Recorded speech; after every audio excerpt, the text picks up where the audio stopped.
2018 is approaching. It'll be January. I'll be there January 7th through January 13th, but in Las Vegas. My ninth straight, Zenny 62 Media's ninth straight year as a member of the Credential Press.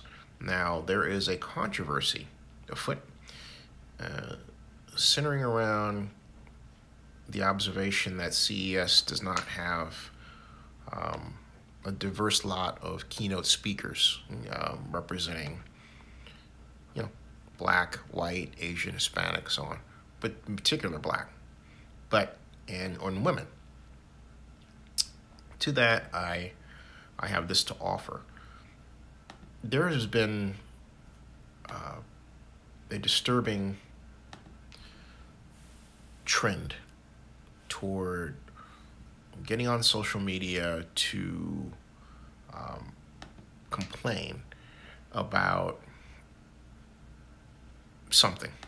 And in this instance, it's lack of diversity. In doing that, however, we give power to CES, power for the CES and the Consumer Electronics Association to make decisions. And my point is, rather than giving power, what we should focus on is making power. And making power can be done in a number of ways.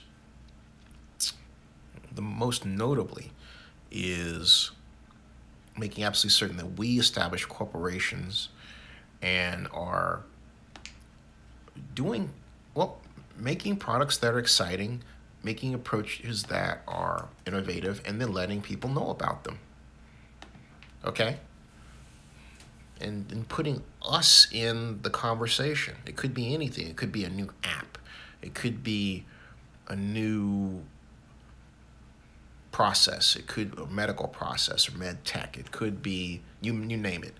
The problem is that we don't effectively talk up what each other is doing, and we leave it to what we view as the traditional media, even in a non-traditional setting, right? Like today, where non-traditional media rules the day.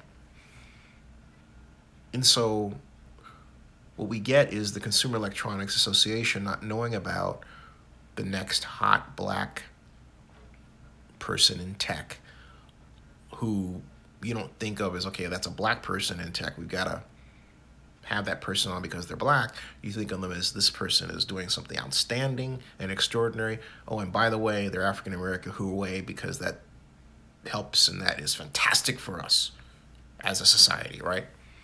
In order for that dynamic to occur, we as people have to drive it to occur. We cannot sit back and say, it's they have to recognize us. And as much as I agree with that dynamic, my point is, yes, they do have to recognize us, but we have to make ourselves recognizable, okay? That's my point.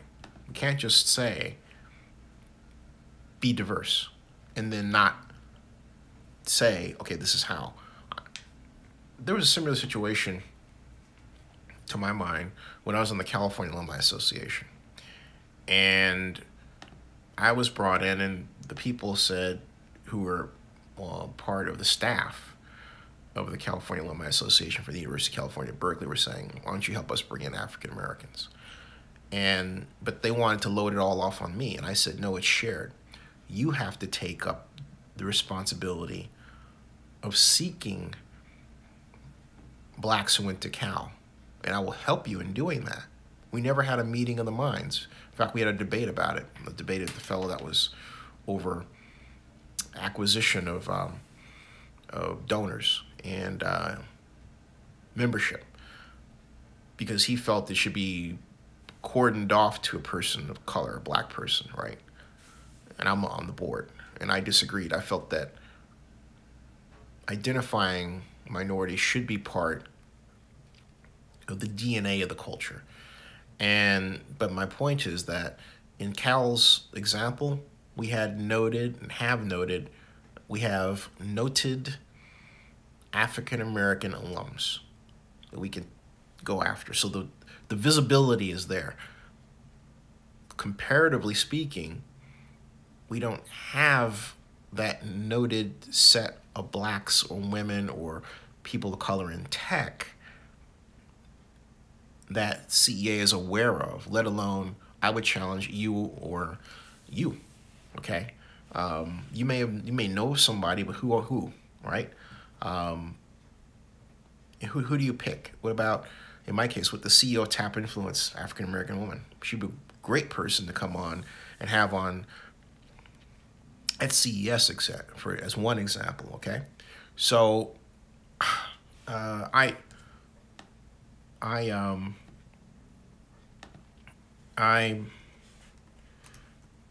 am really pushing the idea of not just crying about it, all right? And her name is Promise Phelan. Promise Phelan is the CEO of Tap Influence. So my point is that Promise Phelan, and I'm on Tap Influence. I'm on their network. That's how I know about Miss Phelan. But this is Promise Phelan right here. There, okay? She was hired, this was May 12th of 2015. CEO, Promise Phelan, okay? So why not have Miss Phelan as a keynote speaker talking about the future of social media and brands and consumers? Or better yet, how about the future of influence marketing? Because that's what she's firmly in, right? But the CEA has to know about her, and we have to tell people about keynote candidates like Promise Phelan. All right?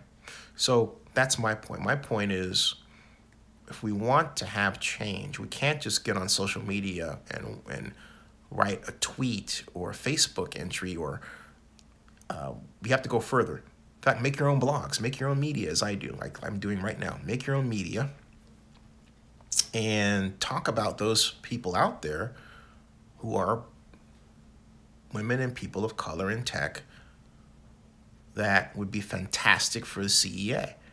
Don't just yell about it.